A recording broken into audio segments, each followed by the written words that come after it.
Puji Tuhan. Shalom. Saya ucapkan shalom.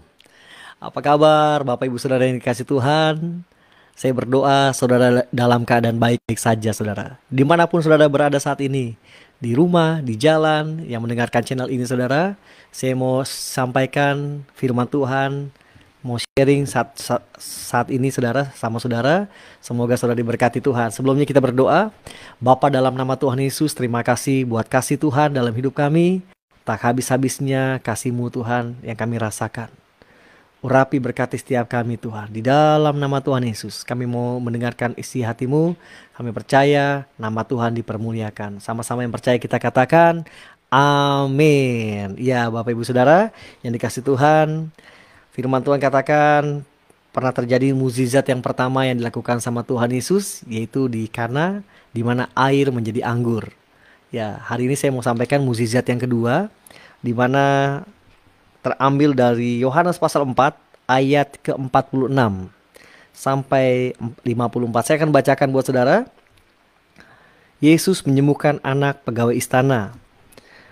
Maka Yesus kembali lagi ke Kana di Galilea, di mana ia membuat air jadi anggur, dan di Kapernaum ada seorang pegawai istana, anaknya sedang sakit. Ketika ia mendengar bahwa Yesus telah datang dari Yudea ke Galilea, pergilah ia kepadanya lalu meminta supaya ia datang dan menyembuhkan anaknya, sebab anaknya itu hampir mati. Maka kata Yesus kepadanya, "Jika kamu tidak melihat tanda dan mukjizat, kamu tidak percaya?" Pegawai istana itu berkata kepadanya, "Tuhan, datanglah sebelum anakku mati." Kata Yesus kepadanya, "Pergilah, anakmu hidup." Orang itu percaya akan perkataan yang dikatakan Yesus kepadanya. Ia lalu pergi. Ketika ia masih di tengah jalan, hamba-hambanya telah datang kepadanya dengan kabar bahwa anaknya hidup. Ia bertanya kepada mereka, "Pukul berapa anak itu mulai sembuh?" Jawab mereka, "Kemarin siang, pukul 1 demamnya hilang." Maka teringatlah ayah itu bahwa pada saat itulah Yesus berkata kepadanya, "Anakmu hidup."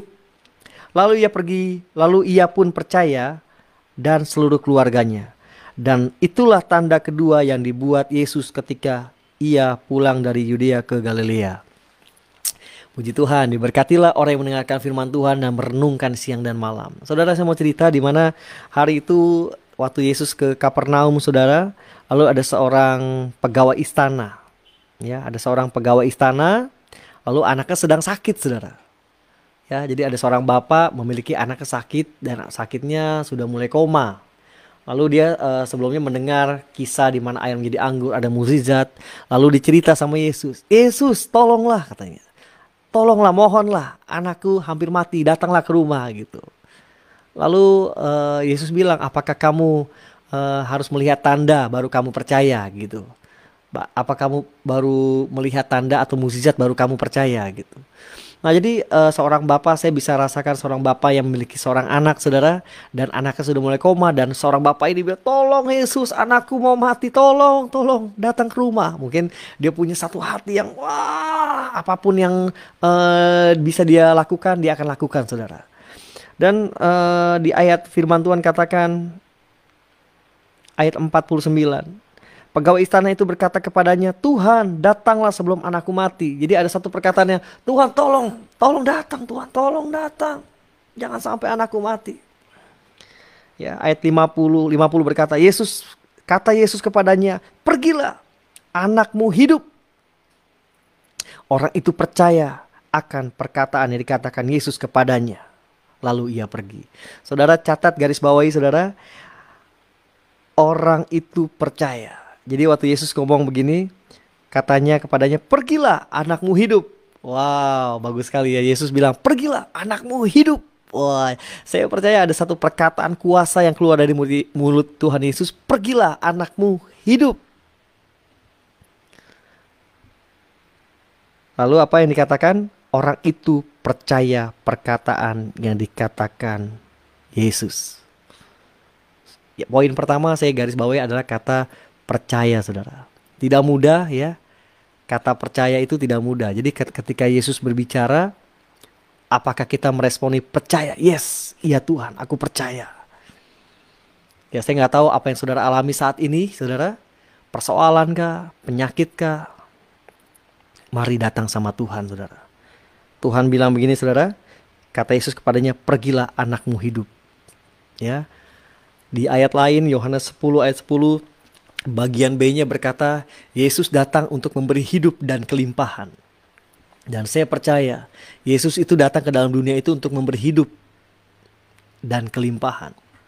Dan saya percaya, saudara, ketika kita mendengar suara Tuhan dan kita percaya, kita akan menuai, kita akan meresponi janji-janji Tuhan. Amin, saudara. Lalu dikatakan apa berikutnya? Ketika ia masih tengah jalan. Jadi saudara, percakapan dengan Yesus ini membutuhkan waktu, saudara, di mana rumahnya itu butuh 1 harian berjalanan, saudara. Dan akhirnya si pegawai istana ini pulang di tengah jalan, lalu berjumpa dengan bujangnya atau pegawainya. Lalu dia bertanya, Tuhan, anakmu telah sembuh, katanya. Terus dia teringat, kapan sembuhnya? Jam berapa sembuhnya? Ya, kita lihat ya di sini ayat yang ke-52. Ini kuncinya, yang terakhir ya. Ia bertanya kepada mereka, pukul berapa anak itu mulai sembuh? Jawab mereka, kemarin siang, pukul 1 demamnya hilang. Saudara ingat, dibilang kemarin pukul 1. Jadi pukul 1 itu, maka teringatlah, ayat 53 ya. Maka teringatlah ayah itu, bahwa pada saat itulah Yesus berkata kepadanya, anakmu hidup. Lalu ia pun percaya, dan seluruh keluarganya. Wow. Poin kedua, saudara, di mana saudara dia menuai apa yang dikatakan, saudara. Ya, dia teringat Yesus pernah bicara anakmu hidup, lalu dia percaya. Jadi ternyata ketika kita percaya sama Tuhan, waktu kita percaya janji Tuhan, maka kita akan menuai, kita akan menerima. Wow, di sini ini yang disebut dengan, kalau saudara pernah mendengar tentang doa menembus ruang dan waktu, saudara. Doa itu apa sih doa? Doa itu adalah hubungan kita dengan Tuhan, percakapan kita dengan Tuhan. Doa itu adalah seperti orang berbicara. Jadi kalau misalnya kita berbicara, misalnya kita bicara sama teman kita, apa kabar? Sudah makan belum? Lalu teman kita bilang, ya sudah makan. Lalu kita tanya, makan pakai apa? Lalu dia bilang, ya pakai fuyung hai capcay ya. Dia mau cerita, lalu kita mendengar dan kita ada komunikasi. Nah, doa itu begitu juga, adalah doa komunikasi. Doa yang kita ucapkan sama Tuhan bukan doa yang seperti kita belanja di Indomaret, saudara. Ya, kalau kita belanja, kita Tuhan, aku butuh ini, aku butuh ini, aku butuh ini, aku butuh ini, aku butuh ini. Ya, lalu waktu Tuhan mau berbicara, lalu kita pergi meninggalkan, saudara. Jadi di sini yang disebut doa itu menembus ruang dan waktu. Sekali lagi saya ucapkan, doa itu menembus ruang dan waktu. Dimanapun saat ini saudara berada, saudara. Waktu saudara percaya kebenaran firman Tuhan, saya percaya seperti janji firman Tuhan ini, doa itu menembus ruang dan waktu. Mungkin saudara di kota lain, mungkin saudara ada di bangsa lain, mungkin ada di bagian tempat yang lain. Waktu saudara mendengar berita firman Tuhan ini, jangan keraskan hatimu, percayalah, mukjizat Tuhan masih ada sampai hari ini. Saya mau berdoa buat saudara. Mari kita satukan hati kita. Terima kasih Tuhan Yesus, terima kasih Tuhan, terima kasih Tuhan, terima kasih Tuhan.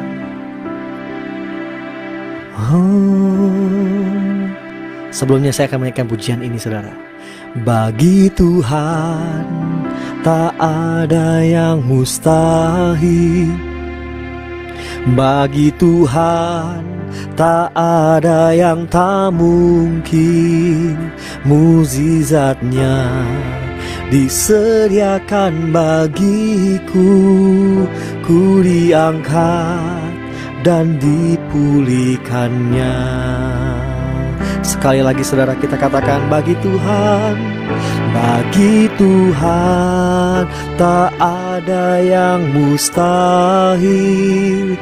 Bagi Tuhan tak ada yang tak mungkin. Mukjizatnya disediakan bagiku. Ku diangkat dan dipulihkannya. Saudara, hari ini saudara kalau teringat, kalau ada saudara yang sakit, pegang bagian mana yang saudara sakit itu. Atau kalau ada yang mungkin bukan saudara yang sakit, atau saudara kita yang sakit, sebut namanya saudara. Sebut namanya. Mari berdoa bersama saya. Tuhan Yesus, aku berdoa Tuhan. Kami percaya janji firman-Mu Tuhan. Seperti pegawai istana ini Tuhan, mengalami mukjizat ketika dia percaya. Ketika Engkau berkata, pergilah, anakmu hidup. Maka pegawai istana ini percaya. Kami mau ambil hati, sikap hati kami percaya kepadamu ya Tuhan. Engkau Tuhan Yesus yang hidup. Terima kasih Tuhan, dari awal sampai selama-lamanya Tuhan. Engkau tabib segala tabib. Janji firman-Mu juga Tuhan. Engkau yang telah mati dan bangkit di hari ketiga Tuhan. Oleh bilur-bilurnya kami telah sembuh dalam nama Tuhan Yesus. Segala tanaman yang bukan berasal dari Bapa, kami cabut sampai akar-akarnya di dalam nama Tuhan Yesus. Bapa, aku berdoa saat ini Tuhan. Kalau ada yang sakit Tuhan, sebutkan saudara, apapun penyakitnya, dalam nama Yesus. Dalam nama Tuhan Yesus dipulihkan sama Tuhan. Sembuh dalam nama Yesus. Aku katakan sembuh dalam nama Yesus. Pulih dalam nama Tuhan Yesus. Terima kasih Tuhan. Terima kasih Tuhan. Di dalam nama Yesus. Aku katakan pulih dalam nama Yesus. Aku katakan sembuh dalam nama Yesus. Apapun penyakitnya saat ini, Tuhan, kami percaya Tuhan, doa ini menembus ruang dan waktu Tuhan. Di jam ini juga Tuhan, aku percaya sudah terjadi kesembuhan, pemulihan Tuhan. Jantung yang baru, organ-organ tubuh yang baru dalam nama Yesus. Kelegaan terjadi, kelepasan terjadi Tuhan. Di dalam nama Tuhan Yesus. Dalam nama Yesus. Terima kasih Tuhan. Terima dalam nama Yesus. Terima dalam nama Yesus. Terima pemulihan dari Tuhan. Terima kesembuhan dari Tuhan Yesus. Terima kasih ya Tuhan. Terima kasih Tuhan. Terima kasih. Dalam nama Tuhan Yesus. Biarlah Tuhan, apa yang terjadi dari 2000 tahun yang lalu Tuhan, Roh Kudus yang sama, seperti pegawai istana ini percaya dan keluarganya disembuhkan. Kami percaya janji Tuhan. Di dalam nama Yesus kami berdoa dan mengucap syukur. Kami pegang firman-Mu Tuhan. Di dalam nama Yesus, setiap kita yang sudah sembuh, yang percaya, sama-sama katakan amin. Haleluya, haleluya, haleluya. Puji nama Tuhan. Saudara, Tuhan Yesus memberkati saudara. Sampai ketemu di waktu akan datang di channel berikutnya saudara. Saya percaya Tuhan beserta dengan saudara. Tuhan Yesus memberkati. God bless you.